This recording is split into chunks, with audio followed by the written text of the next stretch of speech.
Je m'appelle Benoît, j'ai 25 ans et donc je suis le cursus AMOA au sein de QL, format alternance.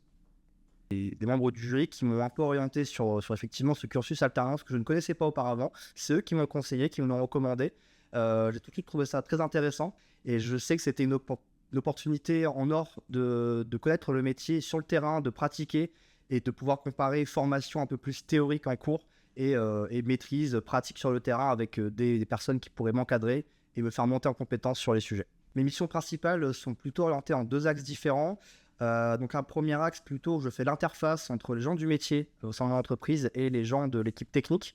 Donc je sers concrètement à prendre les besoins du métier, à comprendre un peu leurs problématiques actuelles, comprendre de quoi ils ont besoin sur nos produits informatiques et à transmettre ça aux équipes techniques, donc leur expliquer le contexte du métier que les développeurs n'ont pas forcément en tête, leur expliquer les besoins, leur expliquer tout ce qui devra être pris en compte dans leur développement logiciel pour être sûr qu'à la fin, le métier ait sa solution logicielle clé en main, en tout cas le plus possible. Et dans un deuxième temps, j'ai plus un rôle de chapeautage des équipes techniques, donc sur ce qu'on appelle l'agile, où je mets en place les plannings de travail. Je fais en sorte que régulièrement les équipes aient des choses à faire, des tâches attribuées à chacun, et que tout se passe pour le mieux en prenant également les retours et en faisant en sorte d'améliorer le quotidien autant que possible des développeurs pour faciliter leur travail. Alors, je dirais que le plus gros conseil que j'ai à donner, c'est d'être curieux. Découvrir un nouveau métier, c'est pas toujours facile. Il faut casser un peu ce qu'on pense savoir parce que des fois, on a des a priori dus à nos expériences passées.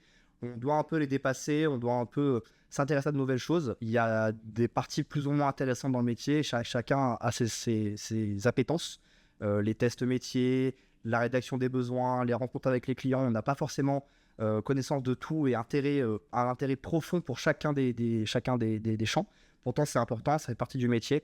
Il faut être curieux, il faut être ouvert aux gens, il faut être ouvert aux besoins des gens. On n'a pas forcément conscience que les gens ont des besoins auxquels on va devoir répondre. On n'a pas forcément la même manière d'exprimer les besoins que les autres. Notre métier, c'est vraiment d'être une interface entre plusieurs types de personnes.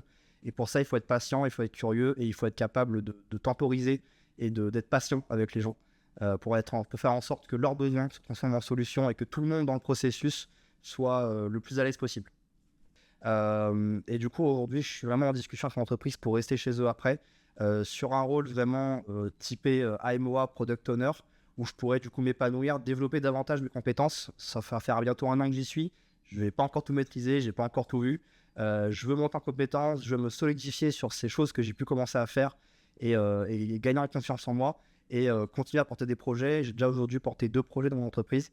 Le but, c'est de pouvoir en porter davantage, des projets plus grands et à terme aussi d'être force de proposition sur des grands projets qui auront pour but d'aider les gens et de faire en sorte que les équipes métiers et les équipes techniques puissent travailler main dans la main et avancer avec un produit solide et répondre aux besoins des clients le mieux possible.